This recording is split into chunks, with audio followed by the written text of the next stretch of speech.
Continue. तो जो है स्टैटिक्स के अकॉर्डिंग हम उसको फाइंड आउट करने, तो हम आज बात कर रहे हैं बोस-आइंस्टीन सांख्यिकी की। बोस-आइंस्टीन सांख्यिकी क्वांटम मैकेनिक्स की वो सांख्यिकी है जिसके अंदर हम पार्टिकल के चक्रण की बात करते हैं, जहाँ पर चक्रण जो है वो अगर इंटीजर्स है यानी 1 2 3 4 0 इसमें और अगर चक्रण अर्धपूर्णांकी है यानी पूर्णांकी चक्रण और अर्धपूर्णांकी चक्र यानी कि जो चक्रण है वो स्पिन्स है वो 1 2 3 4 अवस्था में है और 1/2 3/2 5/2 या 7/2 अर्धपूर्णांकी है, तब क्या होगा। तो जो पूर्णांकी चक्रण क्वांटम संख्या है तथा सममित तरंग फलन वाले कणों द्वारा पालन की जाने वाली सांख्यिकी बोस-आइंस्टीन सांख्यिकी कहलाती है। ये कण जो होते हैं वो बोसोन्स कहलाते हैं। तो यहाँ हम माना कि दो बोसोन कण 1 व 2 की अवस्थाएं जो है वो क्या है, थीटा व फाई के लिए सममित फलन psi S is equal to symmetric functions हो गया दोनों के लिए, then psi S is equal to phi 1 theta 2 plus phi 2 theta 1, यानी दोनों कंडीशन में ले लिया। फाई 1 की अवस्था जो है फर्स्ट कण के लिए क्या होगी, देन फाई 1, सेकंड कण के लिए क्या होगी फाई 2। उसी प्रकार से थीटा 1 और थीटा 2 दोनों के लिए हमने दो फलन देखे, phi 1 theta 2 plus phi 2 theta 1। जो कंडीशन बनती थी दोनों अवस्था फलनों को हम ले लिया। यहाँ अवस्था फाई 2 व थीटा समान हो तो, दोनों ही समान हो तो क्या हो जाएगा, psi S not equal to 0 तथा साई 1 2 इजिकल टू साई 2 1 रहता है। अर्थात दो बोसोन कण समान ऊर्जा स्तर में रह सकते हैं। इन कणों पर फर्मी कणों की भौतिक किसी अपवर्जन नियम का पालन नहीं होता। तो माना ऊर्जा जो है ई आई के संगत आई वी कोष्ठिका में कला बिंदुओं की संख्या एन आई है। किसी भी निकाय के अंदर ऊर्जा स्तर जो है ई आई के संगत आई वी कोष्ठिका में जो है टोटल पार्टिकल्स या कला बिंदुओं की संख्या जो क्या है एन आई है। तो इस कोष्ठिका में आयतन एच क्यू, एच क्या हो जाएगा, उसकी लंबाई चौड़ाई ऊंचाई दोनों समान है उस कोष्ठिका की, तब आयतन एच क्यू के कक्षों की संख्या जी आई है। यानी एन आई में अलग अलग कोष्ठिका में जो कक्षक है वो कक्षक कितने हैं, जी आई है, जिनमें समान ऊर्जा ई आई के जी आई स्तर से यानी ई आई लेवल में। जैसे हम सपोज मान के चले ई आई से हम कल्पना करते किसी भी कॉलोनी के अंदर एक मकान की, तो उस सेम टाइप के मकान से तो हमने मकान किया फलाना मकान, या फिर जो मकान है वो ई आई नंबर या 10th नंबर है, उसकी ऊर्जा कितनी है ई आई। अब उस मकान के अंदर रूम्स कितने हैं वो शो करता है जी आई को, और उस रूम अलग अलग रूम का स्तर क्या है वो किस ई आई के अकॉर्डिंग कितना हो जाएगा, जी आई स्तर हो जाएगा। अर्थात बोस-आइंस्टीन सांख्यिकी में कणों को अविभेद्य माना गया, यानी को अलग अलग नहीं कर सकते। जैसे हम एक मकान को देख ले तो उस मकान के अंदर रूम कौन कौन सा है उसको अलग नहीं कर सकते, रूम है मीन्स से। तो इस सांख्यिकी में कला निर्देशांक को D X D Y D Z या डेल्ट, कला निर्देशांक में क्या आ जाएंगे, जहाँ उसकी स्थिति और समय के, तो D X D Y D Z D P X D P Y और D Z D P Z equal to H के तुल्य आयतन की कोष्ठिकाओं में विभाजित कर प्रत्येक कोष्ठिका को एच क्यू आयतन के कक्षों में जो है विभाजित किया गया। अर्थात आई वी कोष्ठिका में कक्षकों की संख्या G I equal to H upon capital H upon small H Q, जहाँ एच स्मॉल एच क्यू क्या है उस कोष्ठिका का आयतन, और जहाँ एच क्या है उस कोष्ठिका में निर्देशांक जो दे रखे हैं कला उसका स्थिति और समय से। माना एक निकाय में 4 कला बिंदु है अविभेद्य तथा 2 कोष्ठिकाएं आई व जे है, देन इसके संगत विशेष स्थूल अवस्था एन आई इजिकल टू 3 और एन जे इजिकल टू 1 है। यानी कि फर्स्ट जो आई कंडीशन दे रखी है उसमें कोष्ठिकाएं कितनी है, 3 कोष्ठिकाओं में, और नेक्स्ट जो है जे कोष्ठिका उसमें 1 है। अर्थात संगत मैक्सवेल बोल्ट्जमैन सांख्यिकी में 4 सूक्ष्म अवस्थाएं प्राप्त होगी, कि एन आई में 3 है और एन जे में 1, तो सूक्ष्म अवस्थाएं कितनी हो जाएगी 4। अतः W इजिकल टू 4। तो बोस-आइंस्टीन सांख्यिकी में कणों को विभेद्य माना गया है, अतः इन्हें अक्षरों के स्थान पर बिंदुओं द्वारा निरूपित कर सूक्ष्म अवस्थाओं की गणना करते हैं। माना प्रत्येक कोष्ठिका को 4 कक्षों में विभाजित किया जाए, तो कोष्ठिका I में 3 कक्ष व J में 1 कक्ष, एक कण को व्यवस्थित करने की विधियाँ अर्थात WI व WJ निम्न प्रकार से होगी। जैसे I कोष्ठिका में 3 कण, तीनों कण 4 कोष्ठिका है, तीनों कण एक साथ फर्स्ट कोष्ठिका में इस पोजीशन में रह सकते हैं। सेकंड 4 कोष्ठिकाओं में जो है 3 कण एक साथ दूसरी इस कक्षा में। थर्ड जो पोजीशन है तीनों कण एक साथ इस कोष्ठिका में, और जो फोर्थ दे रखी है वो क्या होगी, तीनों कण जो है एक ही कोष्टिका में इस पोजीशन में रह सकती है। दूसरा कि दो कण एक साथ रहे, तीसरा अलग रहे, तब उसकी सिचुएशंस क्या बनेगी, टोटल हमने उस प्रायिकता के आधार पर निकाला, तब 8 सिचुएशंस हमारे पास बनती है, 2 इसमें, एक इसमें, फिर 2 इसमें, एक इसमें, और 2 इसमें और एक इसमें। इस तरह से हमने उसकी कंडीशन को शो कर लिया। हमारे पास कितने आएंगे, टोटल 8। इसी प्रकार से तीनों कण अलग अलग हो, यानी दो कण, पहले तो तीनों कण एक साथ और एक कोष्टिका में हो, दूसरे टाइम में दो कण एक साथ हो, तीसरा अलग हो, और चौथे में कंडीशन क्या होगी, तीनों कण अलग हो, तब हमारे पास सिचुएशंस कितनी आती है टोटल।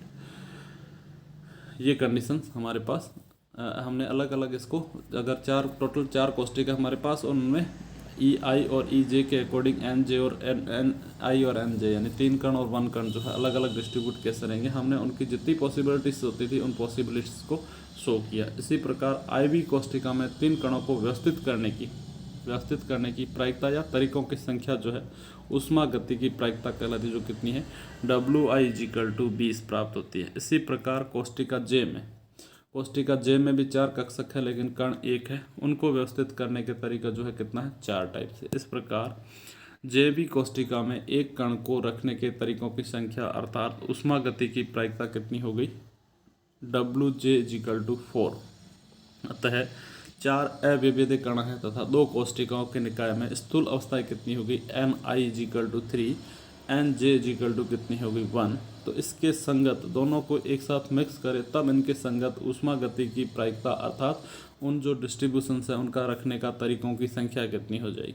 तो W=WI×WJ। WI है, I है जो कितना है 20, WJ है वो कितना है 4। देन टोटल सिचुएशन कितनी आई, टोटल प्रायिकता कितनी आई हमारे पास, NJ और NI को संयुक्त निकाय की, वो है 40। अर्थात व्यापक रूप में कला निर्देशांक की सभी कोष्टिकाओं के लिए क्या है, W=πI ओमेगा जे। माना आई वी कोष्टिका में कक्ष जो है वो 1 2 3 4 N तक हो अंकों द्वारा, तथा कला बिंदु ABC को हमने NI तक अंकित किए जाते हैं। देन कला बिंदु अविभेद्य होते हैं, लेकिन अक्षरों द्वारा निरूपण केवल उष्मा गति प्रायिकता के परिकलन को समझने की सहायता हेतु किया गया है। देन किसी कोष्टिका में कला बिंदुओं की किसी एक व्यवस्था में प्रत्येक अनुक्रम की कक्ष की संख्या से आरंभ कर कला बिंदुओं को 26 संदर्भ अनुक्रमों में व्यवस्थित किया जाए तो प्रत्येक अनुक्रम पर एक स्थूल अवस्था को निरूपित करेगा।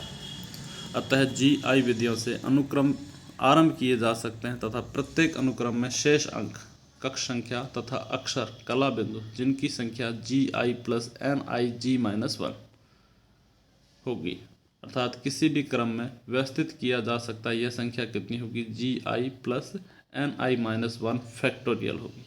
अतः अनुक्रम उन अनुक्रमों की संख्या जो किसी कक्ष संख्या से आरंभ होती है निम्न होगी, GI+NI-1 फैक्टोरियल एंड GI।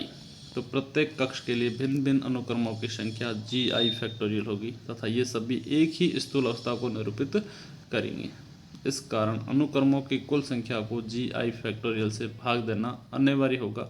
इसके साथ ही कणों की अविभेद्यता को शामिल करने हेतु अनुक्रमों की कुल संख्या को NI फैक्टोरियल से भाग देना भी अनिवार्य होगा। अर्थात IV कोष्टिका में सूक्ष्म अवस्थाओं की कुल संख्या अर्थात उष्मा गति की प्रायिकता कितनी हो गई, ओमेगा WI=GI+NI-1 फैक्टोरियल होल कोष्टक multiply GI/GI factorial and NI factorial, जहाँ GI फैक्टोरियल इजिकल क्या हो जाएगा, GI-1 GI-2 then WI=GI+NI-1 then GI-1 factorial NI factorial. क्योंकि यहाँ पर जो हमने शो कर रखा हो क्या होगा, GI factorial is equal GI then GI-1 factorial. तो यहाँ GI से GI कैंसिल हो गया जो अंश में है, देन GI-1 फैक्टोरियल NI।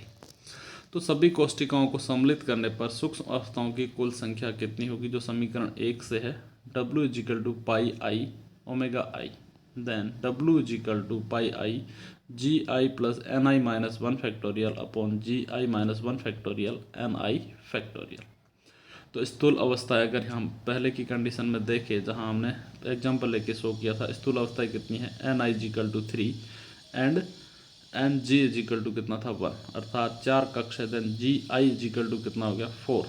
तो समीकरण 2 के लिए इसका मान क्या होगा, ओमेगा इक्वल टू कितना हो जाएगा GI 4, NI कंडीशन कितनी है 3 minus 1 upon 4 minus 3 factorial into 3 factorial. Then हमने फाइंड आउट किया कितना वैल्यू है 20। इसी प्रकार से WJ को फाइंड आउट करें तब कितना आएगा 4 1 माइनस 2 देन फैक्टोरियल, इसको शो किया तब 4, जो हमने उस कंडीशन के अकॉर्डिंग शो कर रखा था। इसका मतलब हमने स्टैटिक्स में जो फॉर्मूलेशन क्रिएट किया है ओमेगा आई WI और WG के लिए वो करेक्ट है। यह परिणाम पूर्व में प्राप्त परिणामों के समान है, अर्थात समीकरण 2 व 3 की गणना उपयुक्त है। देन समीकरण 3 से log W equal to summation of I log GI plus NI minus 1 factorial minus summation of I log GI minus 1 factorial minus summation of log NI factorial.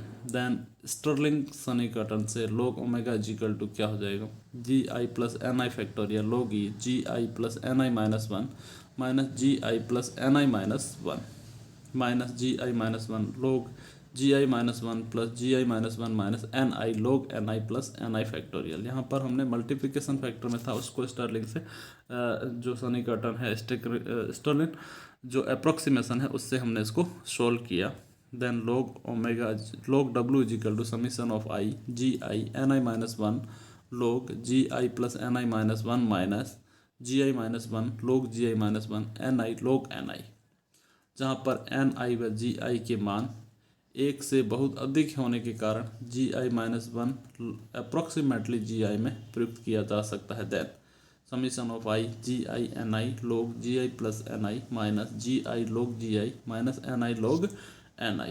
तो उष्मा गति की साम्य अवस्था की स्थिति में तरंग की entropy S equal to K log W तथा उष्मा गति की प्रायिकता W अधिकतम हो, अर्थात S log W equal to 0। It means जो इक्वेशन दे रखी है ये इक्वेशन क्या होनी चाहिए 0 के according. Then summation of I delta NI log GI plus NI plus GI plus NI delta NI upon GI NI equal to minus and delta NI, इसको हमने सोल्व किया summation of log GI NI 1 minus log NI delta NI equal to 0। Then summation of log GI plus NI upon NI delta NI equal to 0, अर्थात अणुओं की कुल संख्या नियत रहती है, अर्थात डेल्टा N टू 0 या summation delta summation of NI equal to 0। It means summation of delta NI equal to 0। Next हम अगले वीडियो के अंदर इसका डिस्कस करेंगे। Thank you.